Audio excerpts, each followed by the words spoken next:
بسم اللہ الرحمن الرحیم۔ درود نبی اکرم صلی اللہ علیہ وآلہ وسلم کی ذات بابرکت پر۔ فرعون بادشاہ کیسے بنا؟ ویڈیو شروع کرنے سے پہلے ایک گزارش ہے، لائک سبسکرائب کر دیں۔ مصر کے بادشاہوں کا لقب فرعون ہوا کرتا تھا، جیسا کہ روم کے بادشاہوں کا لقب کیسر اور فارس کے بادشاہوں کا لقب کسریٰ اور یمن کے بادشاہوں کا لقب تبا اور ترک بادشاہوں کا خاقان اور حبشہ کے بادشاہوں کو نجاشی پکارا جاتا تھا۔ حضرت موسیٰ علیہ السلام کے دور میں پائے جانے والے فرعون کا نسب اس طرح بیان کیا گیا ہے کہ ولید ابن معصب بن رجان یہ اس کا نام تھا۔ فرعون کا چہرہ ایسے چمکتا تھا جیسے تانبا چمکتا ہے۔ اس وجہ سے اس وقت یہود و نصارہ فرعون کو قابوس بھی کہا کرتے تھے۔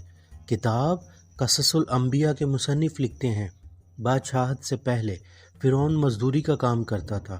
ایک روز غربت سے تنگ حال فرعون بازار کی جانب گیا تو فرعون اور حامان سے پہلی ملاقات تھی۔ یہ پہلی ملاقات ہی فرعون اور حامان کے درمیان دوستی کا سبب بن گئی۔ یہ دونوں ملعون مصر کے بازار آئے۔ ان دنوں خربوزوں کی تجارت عروج پر تھی۔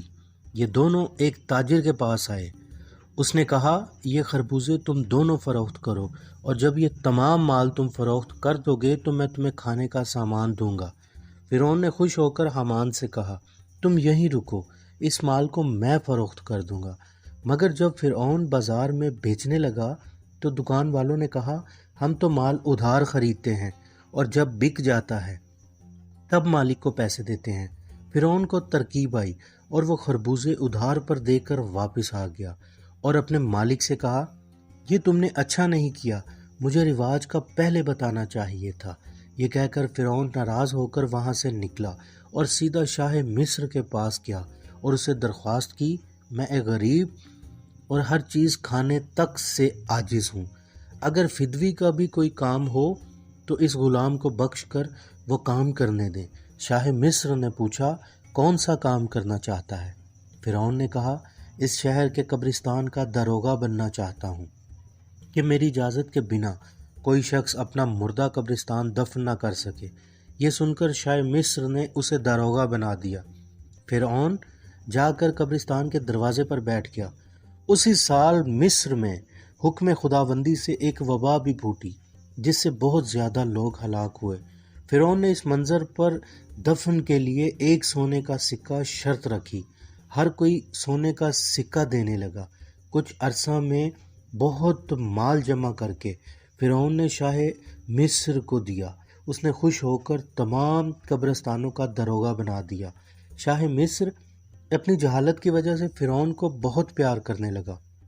فرعون نے کام کو اتنا بڑا کیا کہ شاہ مصر گرویدہ ہو گیا۔ کچھ وقت بعد شاہ مصر کا ایک وزیر مر گیا۔ اس کے مرتے ہی وہ وزارت کا منصب فرعون کو اس کی قابلیت پر دے دیا گیا۔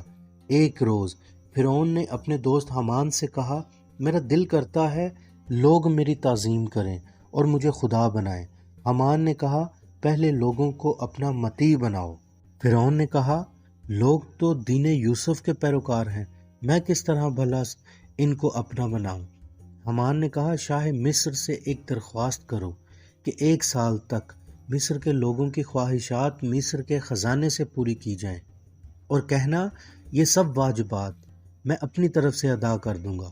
فرعون کو یہ بات پسند آئی۔ اس نے ایسا ہی کیا اور اہل مصر میں اپنی اس کاوش کا اعلان بھی کروا دیا۔ جب مصر میں یہ بات پھیلی تو لوگ بہت خوش ہوئے۔ وقت اسی طرح گزرتا گیا اور ایک روز شاہ مصر اپنی موت مر گیا۔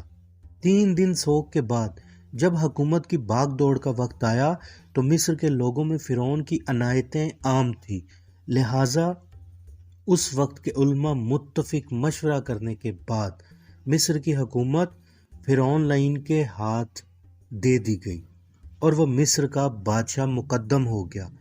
اللہ تعالی ہمیں ایمان کی حالت پر موت دے، آمین۔